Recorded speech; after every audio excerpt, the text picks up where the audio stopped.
안녕하세요. 카통용 조디터입니다. 25일 오늘 기아 4세대 소렌토의 새로운 페이스리프트 모델이 공개됐습니다. 현재 공개된 내용은 차량의 전면과 후면 디자인, 그리고 실내 이미지, 이렇게 총 3장의 공식 이미지가 업데이트됐는데요. 일단 공개된 소렌토 이미지를 보면 사전에 널리 알려진 예상도에서 크게 벗어나는 그림은 없어요. 그런데 잘 보면 디테일들이 굉장히 살아있고 전체적인 조화도 꽤 좋은 것 같더라고요. 그럼 하나씩 살펴볼게요. 먼저 전면 디자인인데요. 소렌토는 4세대 풀체인지 시점에서부터 외관 디자인 하나만큼은 대중과 평단 양쪽에게 모두 호평을 받았었죠. 줄곧 산타페를 압도할 수 있었던 것도 바로 이 디자인의 힘이 굉장히 컸다고 저는 생각을 하는데요. 이미 디자인이 좋은 소렌토는 굳이 페이스리프트에서 큰 변화를 주지 않아도 되는 그런 상황이었어요. 그런데 아무리 같은 현대차 그룹이라고 해도 실제로 현대랑 기아의 이 대결 구도가 내부적으로는 굉장히 치열하거든요. 그래서 기아 입장에서는 풀체인지 산타페를 이번에 또 제대로 씹어먹으려고 했는지 부분 변경 모델인데도 힘을 상당히 준 것 같아요. 일단 상징적인 부분은 최근 기아의 라이팅 디자인인 스타맵 시그니처를 적극적으로 채용한 새 얼굴입니다. 기존에 가로형이었던 주간 주행등과 헤드램프 디자인이 이 스타맵 시그니처 라이트를 적용하면서 이 세로형 레이아웃으로 완전히 바뀌었죠. 자연히 그릴 면적도 살짝 더 넓어지면서 얼굴의 인상이 굉장히 멋있게 변했고요. 그리고 이전에는 그릴에 붙어있던 기아 로고 이 레터링이 본인 앞쪽으로 올라간 것도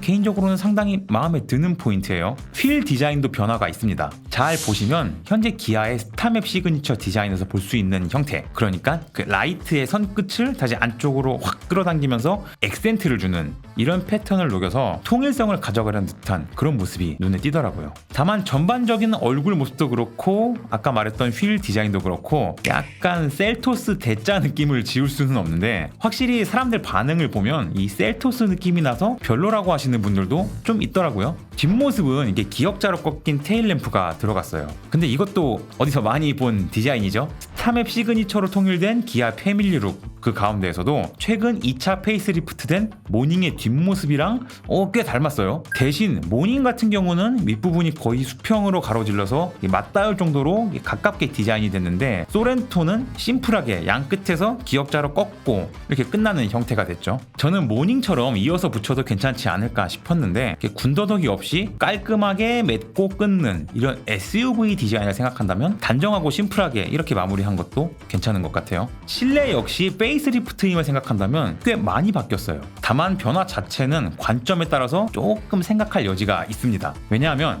이전 소렌토와 달리 페이스리프트 모델은 최근에 현대기아차에서 보여주는 디자인을 상당 부분 가져와서 거의 통일을 시켰거든요. 중앙 송풍구 디자인이 대표적으로 그렇죠. 대시보드 아래쪽으로 얇게 그 수평형 라인을 쫙 두르고 그 라인에 맞춰서 중앙에 얇은 송풍구를 딱 2개 넣는 이 인테리어, 이거는 풀체인지된 그랜저나 코나 같은 차에서도 다 볼 수 있었던 되게 익숙한 패턴인데요. 기존 소렌토는 그 중앙 송풍구에 막 스파이더맨 같은 복잡한 클립 있고 대문짝만한 사이즈의 세로 레이아웃으로 딱 박혀있던 거를 생각해보면 이게 사이즈랑 레이아웃이 바뀌면서 전체적인 실내 이미지도 상당히 다르게 좀 느껴지는 것 같아요. 이전 소렌토가 좀 거칠고 볼드한 느낌을 줬다면 이번 소렌토의 실내는 약간 차분해지고 싹 단정한 그런 느낌이 납니다. 다만 이 부분은 아무래도 같은 현대기아 차종들의 부품 호환성을 단일화해서 이 생산 공정에서 원가를 절감하려는 그런 의도도 살짝 드러나는 것 같죠. 이 차종마다 개성이 사라진다는 관점에서 보면 조금 아쉬울 수도 있을 것 같아요.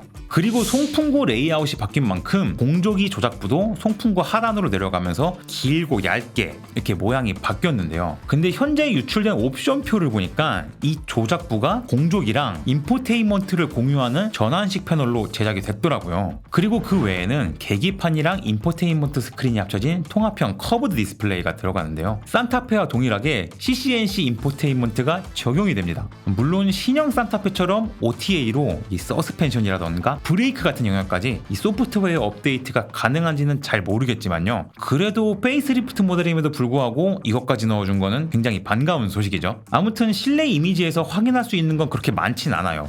그런데 이번에 같이 유출된 옵션표를 보면 대충 어떤 것들이 딱딱 들어가는지 파악이 됩니다. 우선 에어백이 기존의 8개에서 10개로 늘어났고요. 여름에 에어컨 끄고 나면 습기 때문에 악취 생기는 거 방지해주는 애프터블로우 기능도 탑재됩니다. 이거 모두 다 깡통 트림에도 들어가는 기본 옵션이고요. 아까 실내 구성에서 말했던 이 커브드 디스플레이, 근데 이거는 중간 트림인 노블레스부터 넣어주는 옵션이더라고요. 측방 주차거리 경고도 여기서 붙고요. 시그니처로 넘어가면 주로 편의 관련 옵션이 많이 적용이 돼요. 특히 후진할 때 굉장히 요긴하게 쓰이는 후진 가이드 램프라던가 디지털 센서 미러가 들어갔는데 이런 요소들만 봐도 신형 소렌토의 상품성이 상당히 좋아진 것 같습니다. 그리고 다른 옵션 항목에서도 좀 많은 디테일들이 추가가 됐는데요. 그 중에서 제일 반가운 건 빌트인 캠 2.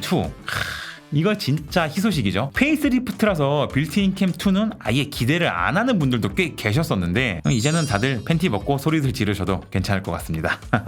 다만 산타페에 들어간 스마트폰 듀얼 무선 충전 시스템은 확인되지 않고 있어요. 현대차는 있는데 기아차에는 없는, 이런 식으로 몇몇 세부 옵션에서 차별을 두는 이런 디테일은 이미 오래전부터 이어져 온 관행 같은 거다 보니까 더 이상 딱히 놀랍거나 화가 나거나 그러진 않아요. 하지만 소렌토와 산타페의 결정적인 차이가 있다면 디젤 파워트레인의 유무죠. 이번에 산타페 풀체인지에서는 2.2 디젤이 사라지고 오로지 2.5 가솔린 터보랑 하이브리드, 이렇게 두 가지 파워트레인으로 출시가 되는데, 소렌토는 예전에 있었던 2.2 디젤도 없애지 않고 현행으로 유지가 돼요.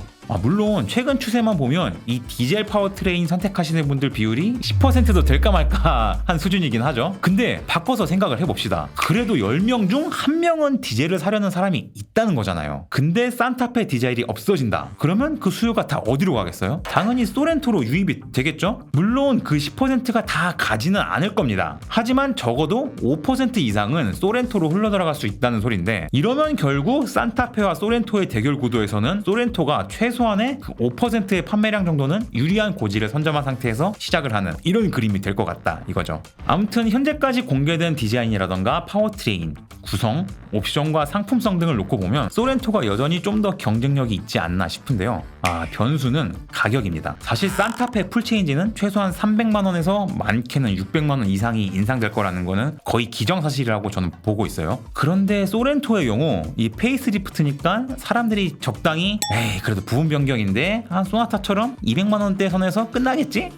이런 식의 기대감을 가지고 있을 거란 말이죠. 그런데 이번에 같이 유출된 옵션 구성표랑 디테일을 보니까 우리가 흔히 생각하는 페이스리프트 이상의 요소들이 너무 많이 들어갔어요. 이러면 가격 인상의 폭도 상당히 뛸 것 같다는 좀 불안한 예상이 듭니다. 게다가 이번 신형 소렌토는 기존의 깡통이었던 트렌디 트림이 아예 삭제가 됐고, 기본 시작이 프레스티지 트림부터 시작을 하거든요. 이 프레스티지 트림만 해도 에어백 10개에 18인치 휠 들어가고 스마트 크루즈 컨트롤에 LED 떡실돼 있고 통풍 시트랑 워크인 디바이스 같은 이런 편의 옵션들이 다 기본이거든요. 근데 이 말인즉슨 제조사들은 이제부터 한국의 중형 SUV는 이런 편리하고 나름대로 고급진 옵션들을 앞으로는 당연히 기본으로 생각하고 가야 되는 그런 세그먼트다, 이런 거를 못 박아버리는 일종의 선언 같은 거라는 거죠. 같은 중형이지만 그래도 세단인 소나타 같은 경우는 아직까지 중간 익스클루시브 트림을 가야 이 통풍 시트가 적용되고 스마트 크루즈 컨트롤 넣을 수 있고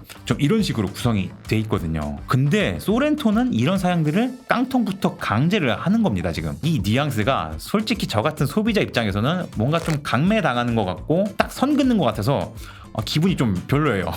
과연 신형 소렌토는 가격이 또 얼마나 오를지 좀 약간 다른 의미로 기대가 됩니다. 오늘은 신형 소렌토 페이스리프트에 대한 소식을 정리해봤는데요. 혹시라도 구독자, 시청자 여러분께서 갖고 계신 의견이 있으시다면 저희 영상에 댓글 하나씩 부탁드리고요. 유익하게 보셨다면 구독과 좋아요, 알림 설정도 한 번씩 부탁드릴게요. 지금까지 카통형 에디터 조영규였습니다. 감사합니다.